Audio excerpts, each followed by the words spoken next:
Major funding for KPBS Evening Edition has been made possible in part by Anderson Plumbing, Heating and Air, proud to support the mission of KPBS and privileged to serve San Diego clients. Anderson Plumbing, Heating and Air, helping homeowners maintain drain, heating, and cooling systems since 1978. And by the Conrad Prebys Foundation, Darlene Marco Shiley, and by the following.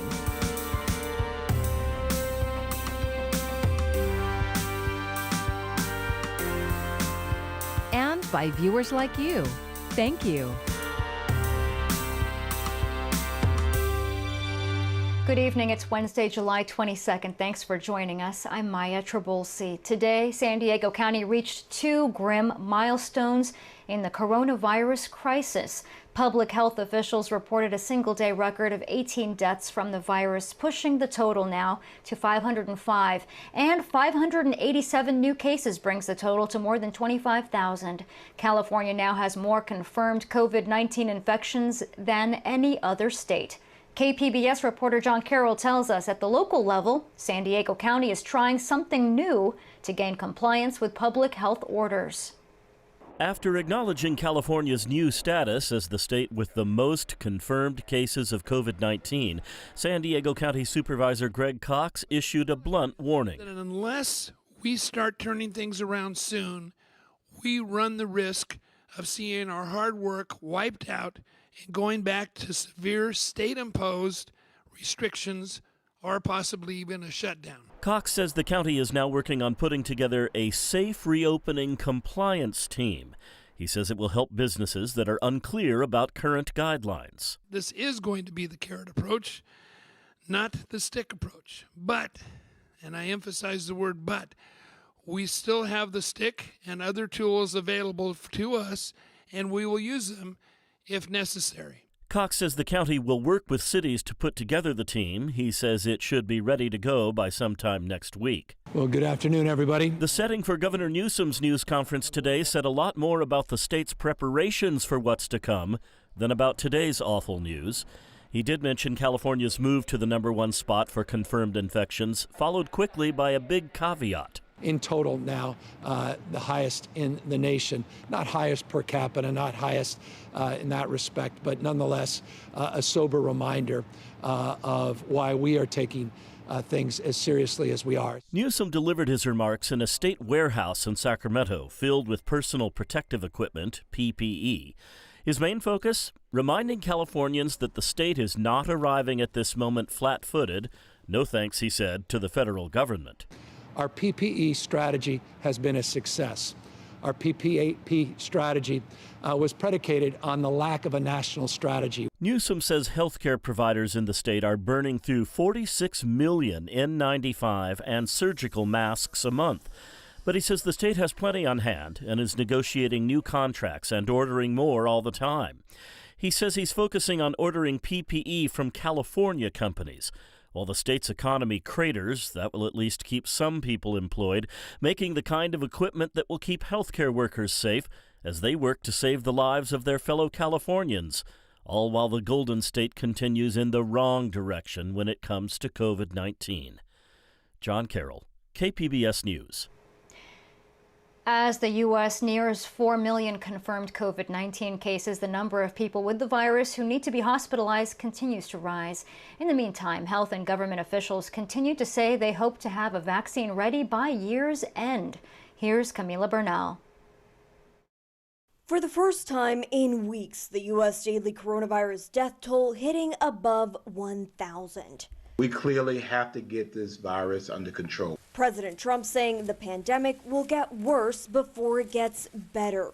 Something I don't like saying about things, but that's the way it is. Some health experts describing it as a virus with no end in sight. We all try to open up, not only in the United States, but other countries. As you do that, we're seeing resurgences of cases. California now reporting more cases than any other state, surpassing New York.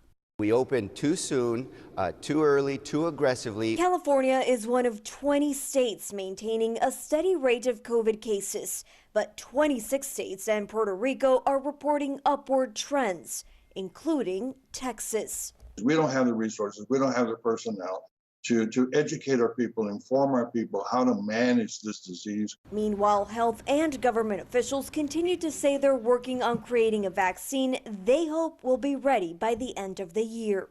We are going as fast as we possibly can. Several trials have started showing positive results. The companies developing them say they're moving quickly but safely. Camila Bernal, KPBS News. Today, the leaders of 4 San Diego County school districts were all asked the same question. What would it take for you to feel safe to reopen? The superintendents of Chula Vista Elementary and South Bay Union school districts are most concerned about high infection levels in their communities.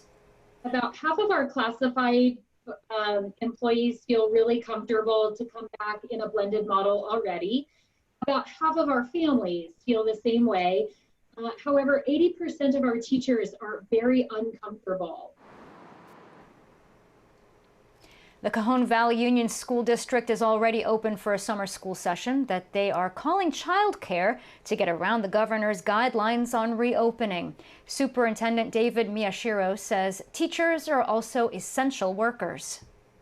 And just as our food supply chain and our grocery workers and our nurses and doctors have to get up and go to work under adverse circumstances, it's our turn. And there's going to be discomfort and there's going to be fear. We have to acknowledge it and recognize it, but continue on and do the work. And money is a major issue for all of the districts. They say they're spending money now on PPE, internet hotspots, and devices, hoping that CARES funding and funds promised by the state will cover the costs. Guilty. That was the plea today from a prominent San Diegan in what's being called one of the largest Ponzi schemes in state history. KPBS reporter Eric Anderson has more on the case against Gina Champion-Kane. Champion-Kane has been the subject of a criminal investigation since last fall, when the U.S. Securities and Exchange Commission began looking into a scheme that reportedly bilked investors out of $400 million. She and her company, A&I, convinced about 50 people to invest money for high-interest loans, presumably to people seeking liquor licenses. The money was never used for that. Instead, it was steered to companies controlled by Champion-Kane.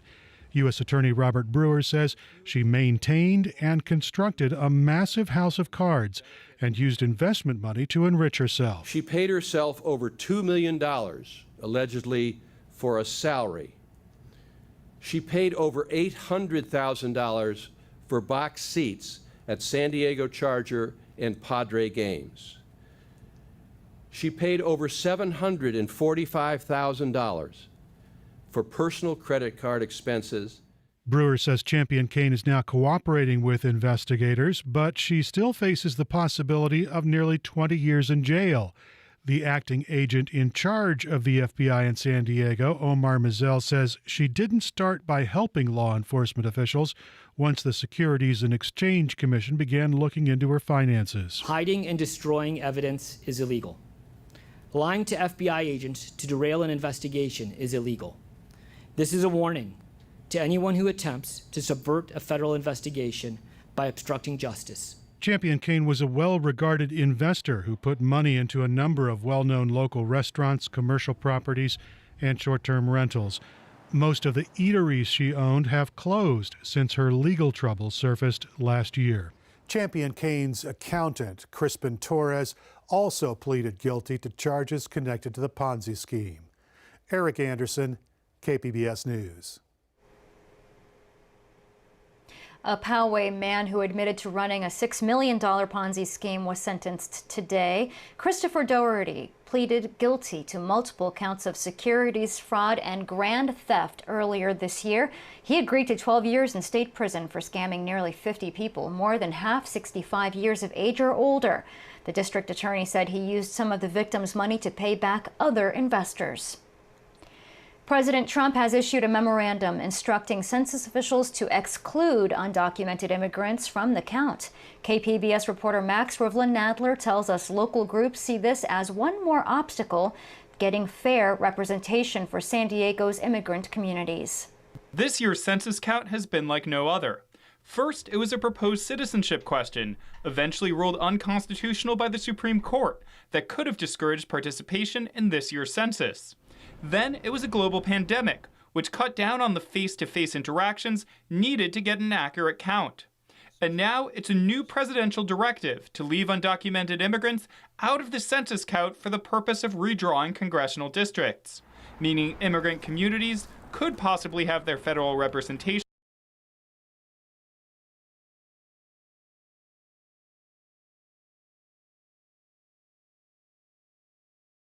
We apologize for those problems. President Trump is returning to a message he feels will resonate with his base, law and order.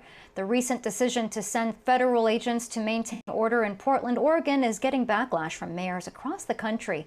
But as Karen Kaifa reports, the president hopes his tough stance will help rebound his poll numbers. Chaotic clashes on the streets of Portland between protesters and federal agents sent in to maintain control. Part of President Trump's strategy since the killing of George Floyd sparked large, sometimes violent protests against systemic racism. Today I'm announcing a surge of federal law enforcement into American communities plagued by violent crime. More than a dozen mayors signed a letter this week asking federal forces to stay out. But the administration is doubling down, moving forward with plans to send federal agents to Chicago, where the murder rate is up 50% from this time last year. They're not a value add if they're nameless agents riding around in vans, pulling people off the street, depriving them of their constitutional rights. Still, the president hopes the tough stance will resonate with his base. According to the New York Times, his campaign spent $20 million over the last 20 days on ads positioning him as the law and order candidate and presenting a dark vision of America under a Joe Biden presidency. You have reached the 911 police emergency line. Due to defunding of the police department, we're sorry, but no one is here to take your call. The presumptive Democratic nominee responding with a $15 million week-long ad blitz of his own. Joe Biden knows the answer is not ignoring the crisis, bailing out big corporations, and dividing a nation in pain. Competing visions of America's future as the battle for the White House heats up. At the White House, I'm Karen Kaifa.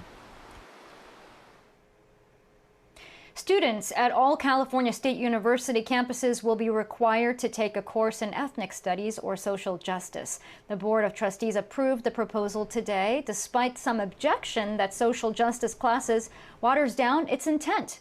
It means that students can meet their requirement by taking a class in Jewish, LGBT, or women's studies. Ethnic studies include the history of the Latino, Black, Asian American, or Native American communities. Well, today is the first day of Comic-Con, but only online. Gone are the crowds, the fun, and the financial boom that normally comes with it. A small shrine near the convention center, the only marking downtown of the event. The world-famous convention kicked off today online. Comic-Con Home is offering many events, including celebrity panels, but many say it's not quite the same and sorely missed. I've been attending Comic-Con since '91, the first year it actually came to this convention center. So this year would have been my 29th year. My whole thing about Comic-Con is always just to connect with people. That's always been my thing, is just connecting with everybody, nerding out and just having fun. And I'll just be continuing doing that online. And also missing the 135,000 visitors and the $150 million it brought to the local economy. Events will take place through Sunday. Among some of the celebrities participating, we're told, are Charlize Theron and Lin-Manuel Miranda. And we are enjoying mild summer temperatures right now, but it looks like a slight warm-up is on the way. Mark Mancuso has your forecast. Temperatures just slightly cooler here over the next couple of days, but over the weekend, temperatures will kind of creep up once again. But all in all, some pleasant conditions here. We'll be dealing with our morning clouds, but that will give way to the afternoon sunshine. And for the weekend, it's looking pretty nice. So some pleasant weather is ahead of us. For tonight, clouds thickening up in Oceanside down towards San Diego. Temperatures hovering around 63, 64. Escondido down to 59 and El Cajon at 62. Borrego Springs, a mild night, 73. Campo cools to 47. For Thursday, well, we still have this weak trough in Northern California. That's promoting our onshore flow with our marine layer. Dry and seasonably warm in the interior. Monsoonal moisture still being shunted off towards the east. So as we take a look at our weather, it's sunny, 106 Borrego Springs, Mount Laguna 77. About 81 in Escondido, El Cajon 84, San Diego only 73, and Oceanside around 75. Thursday and Friday, no big changes. Clouds cooler at the coast, warm and dry in the interior. Monsoonal storms just off to the east. And as we take a look at our temperature trends the next couple of days, we'll see highs hovering mostly in the mid-70s. Temperatures creeping up just a touch over the weekend as we head our way inland, clouds and sun. Temperatures, again, warming up just a little bit.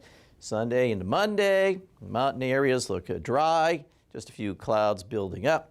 And as we head our way to the deserts, well, temperatures in the triple digits, just a little bit hotter from Sunday into Monday, but again, it's looking generally dry. And for KPBS News, I am meteorologist Mark Mancuso. San Diego County has nearly 600 assisted living facilities, but not a lot is publicly known about how they're handling COVID-19.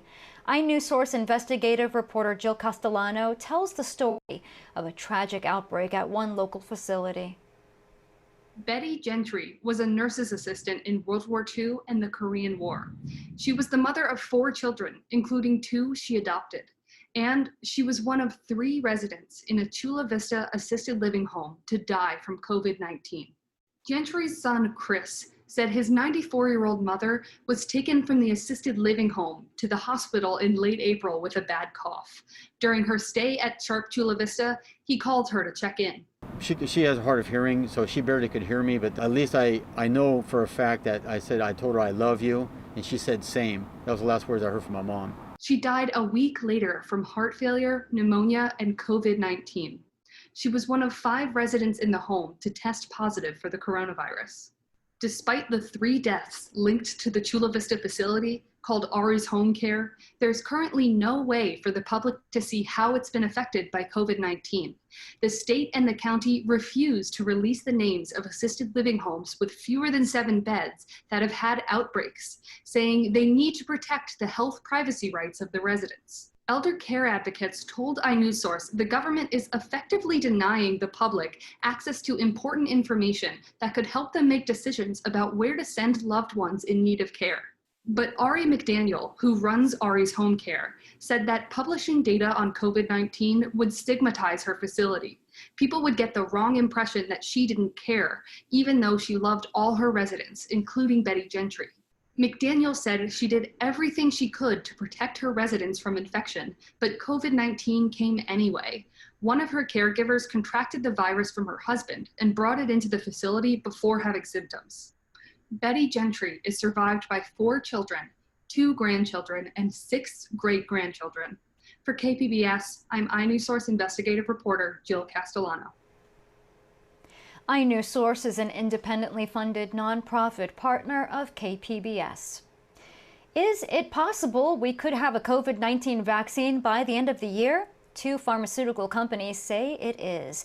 And now the Trump administration is making a deal with them for up to 600 million doses of the potential vaccine. The multi-million-dollar deal is with Pfizer and smaller German biotech company BioNTech. The vaccine they are promising is still in trials right now, but if safe and effective and approved by the FDA, well, the first 100 million doses could be made by December. Brian Todd has more on the need to get people vaccinated.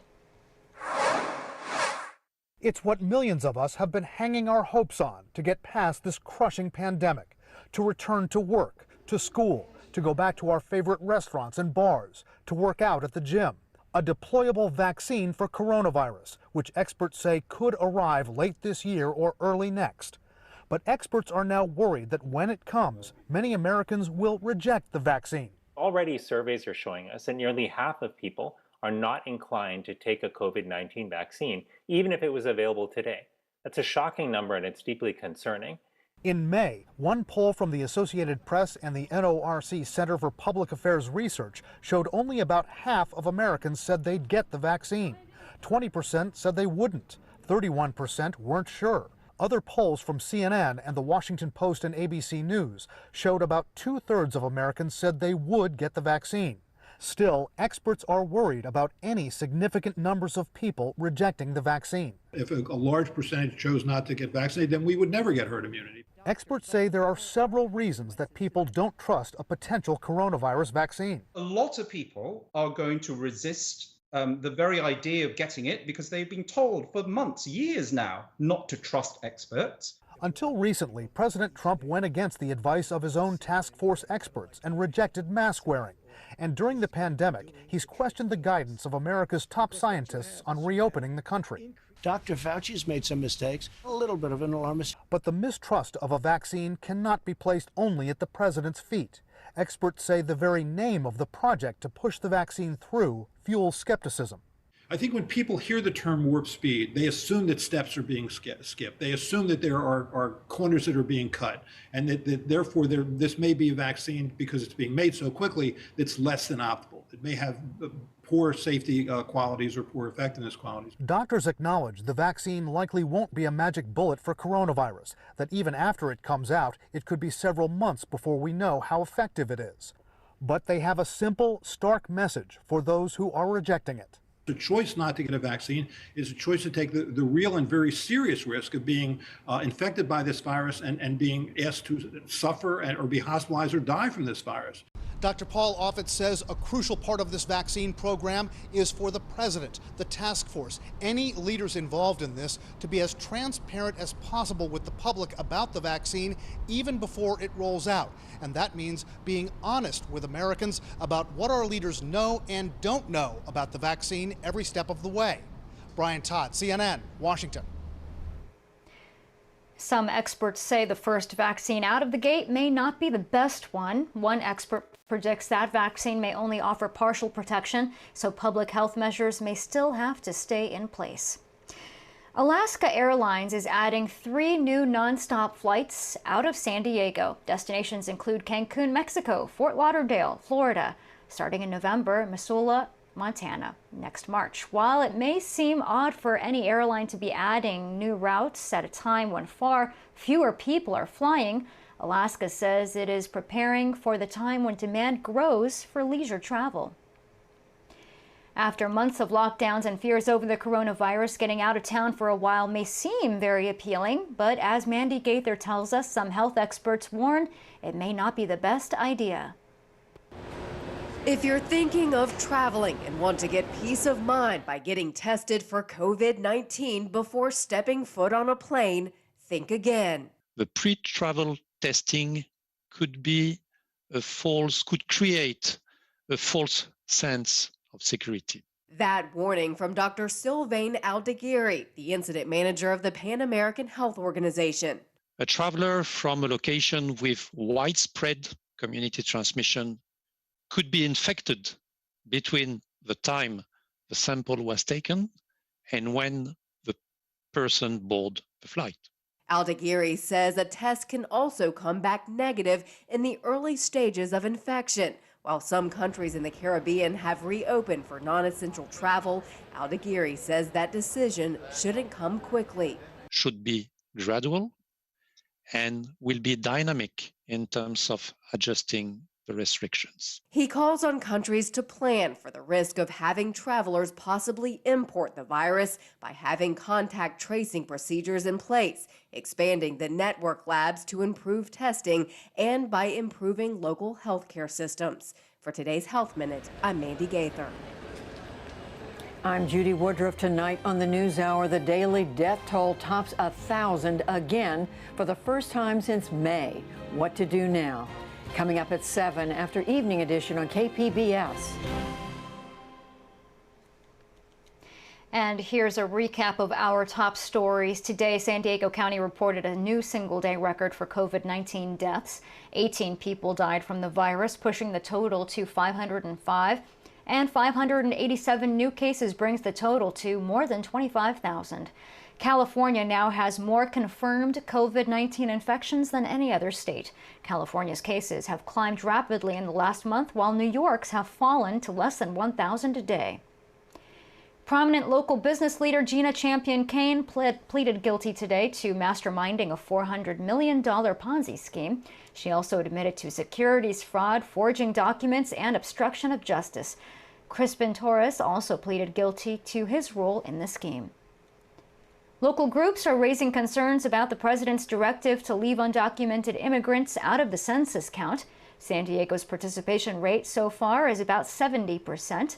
Advocates say they'll keep reassuring communities that their participation is vital.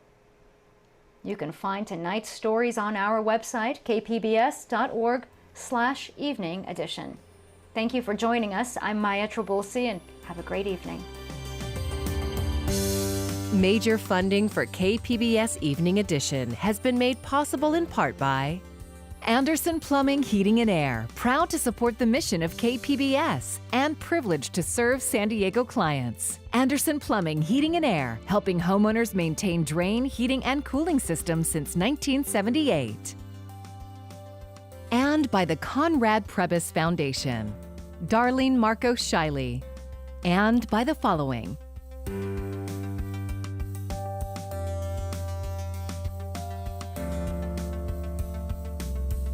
And by viewers like you. Thank you.